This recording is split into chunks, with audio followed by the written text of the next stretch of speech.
Hello everyone, कैसे हैं आप सब। आशा करते हैं आप सब अच्छे होंगे, खुश होंगे। आज फिर ओशो की एक छोटी सी कहानी जो हमें बहुत कुछ सिखाकर चली जाएगी, जिसका नाम है मरघट। ओशो ने कहा था कि मैं छोटा था तो मुझे मरघट जाने का शौक़ था।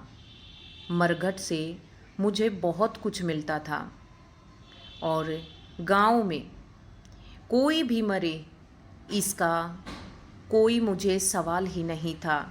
बस सभी की अर्थी में मैं ज़रूर जाता था।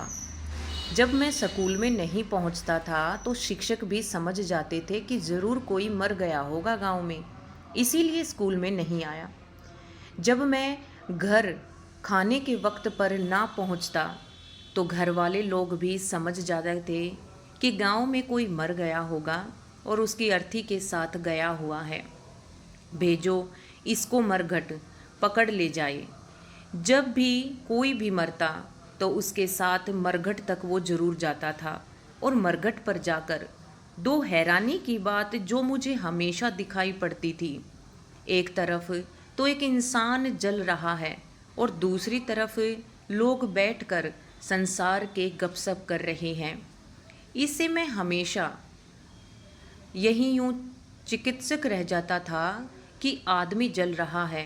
कल तक जो इससे बात करते थे आज वे इसके बारे में बात कर रहे हैं। उनमें से कोई उसका दोस्त मित्र परिजन थे, आज वो जल रहा है और उसकी अर्थी में आग लगा दी गई थी। अब बैठकर वहीं पर आसपास लोग गपशप कर रहे हैं और गपशप में कोई आम बातें नहीं, बस संसार की बातें हो रही हैं और फिल्मों की बातें हो रही हैं। किसी ने तो हद कर दी कि कोई अपनी पत्नी और अपनी प्रेमिका की बातें कर रहा है। भला ये कैसा बाजार है। इनको याद भी नहीं आ रही कि कोई मौत हो चुकी है।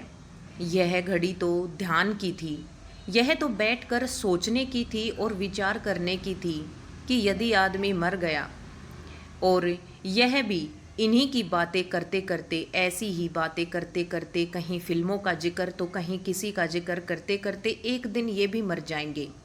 लेकिन मुझे धीरे धीरे समझ आना शुरू हो गया था कि वो अपनों को बचाने के लिए बातों में उलझे हुए हैं।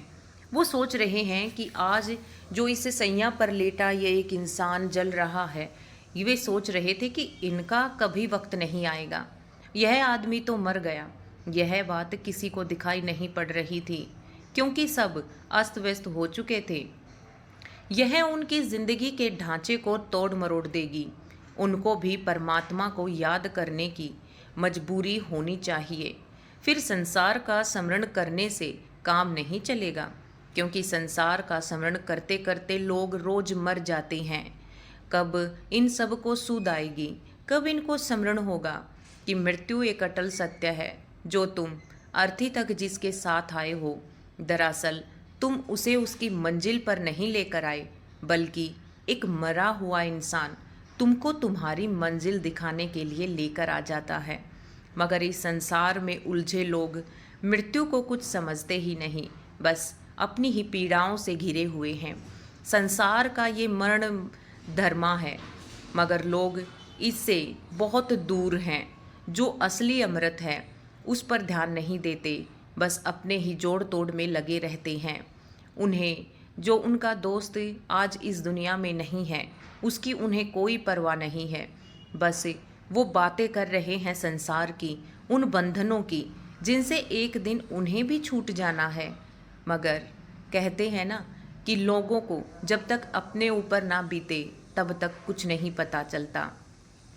तो ओशो इस कहानी में यही बताना चाहते हैं कि हम समझते हैं कि चार कंधों पर एक अर्थी लेकर चार इंसान आ रहे हैं उसे उसकी मंजिल तक पहुंचाने के लिए। नहीं, वो तो मर चुका है, मगर एक मरा हुआ इंसान भी कितनी बड़ी सीख देकर जाता है कि वो मरा हुआ इंसान जो चल नहीं सकता, फिर नहीं सकता, जिसे कुछ नहीं पता, मरने के बाद भी वो बहुत से लोगों को उस मंजिल तक लेकर आता है जहाँ सबको एक दिन आना है।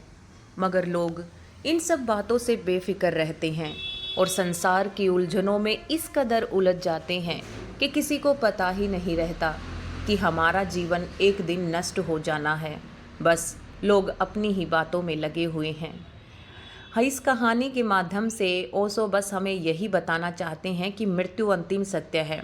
जो कहते हैं ना कि मौत एक बार आती है, मगर ओशो कहते हैं कि मौत एक बार आती है। लोग कहते हैं कि ज़िंदगी एक बार मिलती है, मगर ओशो कहते हैं कि ज़िंदगी हमें हर सेकंड मिलती है। जब तक हमारी सांसें ना रुक जाएं, वो हर एक सेकंड हमें एक नई ज़िंदगी मिलती है। मौत एक बार आती है।